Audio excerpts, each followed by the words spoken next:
Today we will catch birds to deploy GPS loggers.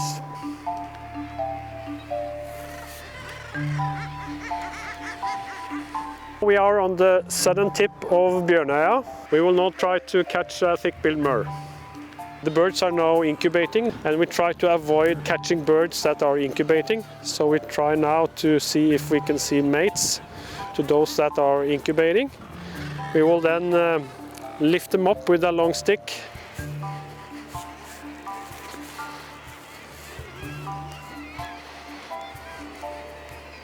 So now we are removing a GPS logger that we deployed on this bird last year.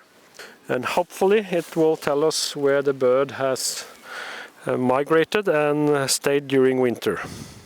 Winter conditions are important for how many birds that will show up here on Bjørnøya. So it tells us a lot about their winter ecology. We are now putting on a light logger or GLS logger.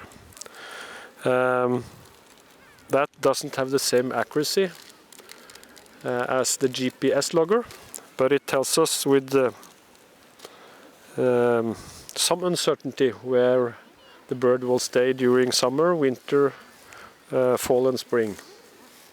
I would expect that it has had the winter north of Iceland or on the southwest coast of Greenland. It has two rings.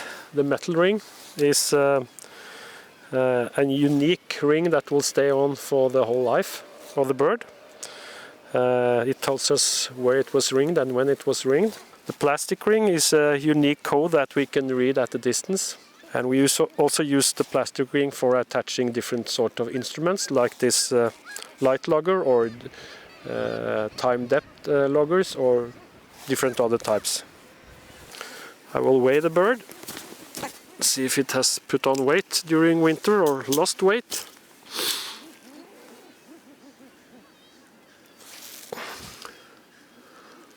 Pretty heavy,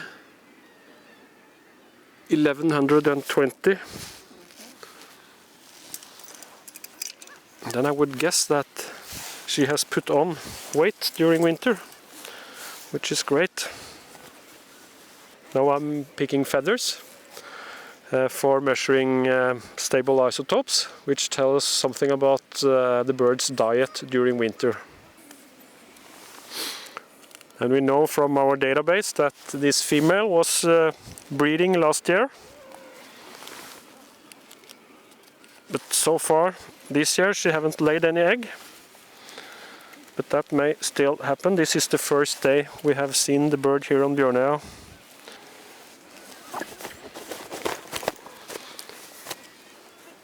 The thick-billed Murre is a strong bird.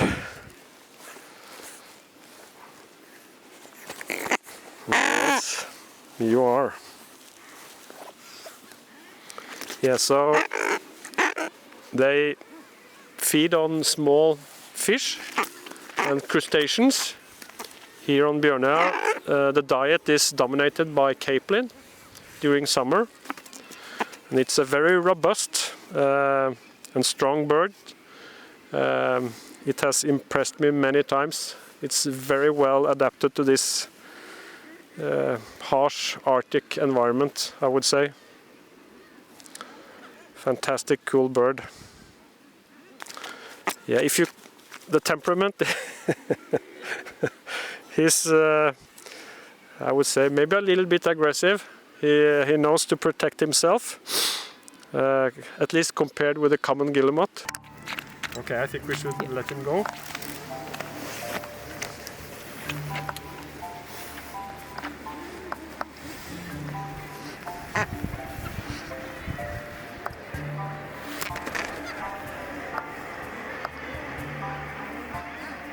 So now I can look up the birds in the database to get some more information about them.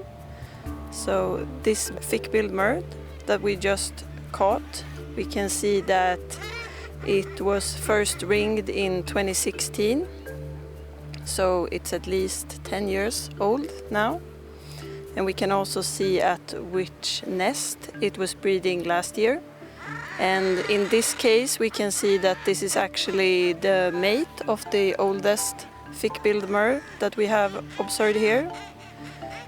And we can also see when she was last observed, 318 days ago, and what kind of logger she has on right now. And she had a GPS that we put on in July last year.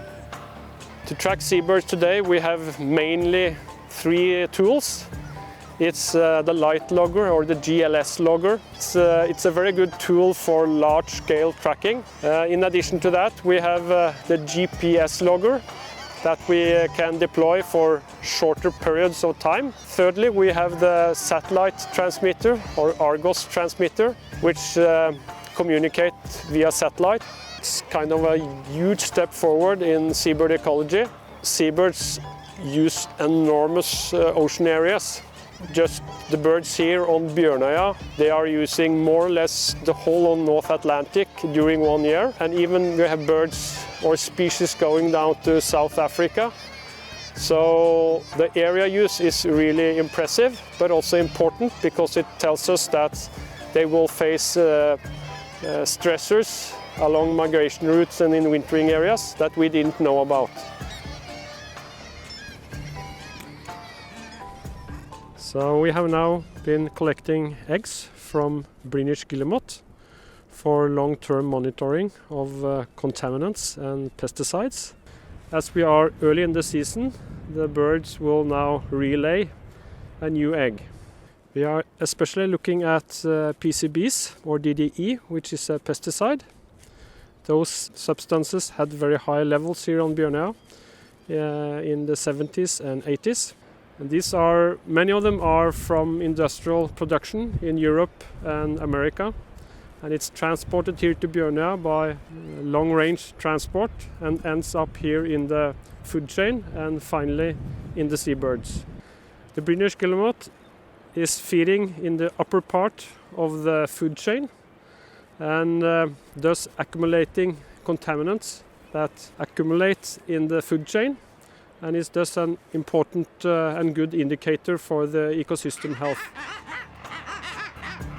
The monitoring here on Bjørnøya started in 2003, and what is positive is that many of the trends are showing decrease in the level of contaminants here on the island, thanks to long-term monitoring due to international collaboration, and I think the work during the Stockholm Convention has been important for this. Seabirds are an important part of our natural heritage, so I think it's important to try to protect them. They are important parts of the marine ecosystem. So we need to know what's going on in these populations. At the same time, they are long-lived, so long-term monitoring is really essential, and try to understand why some populations are increasing, some are declining, and also understand the threats, and also to be able to come up with good management suggestions for how to best protect seabirds in the future.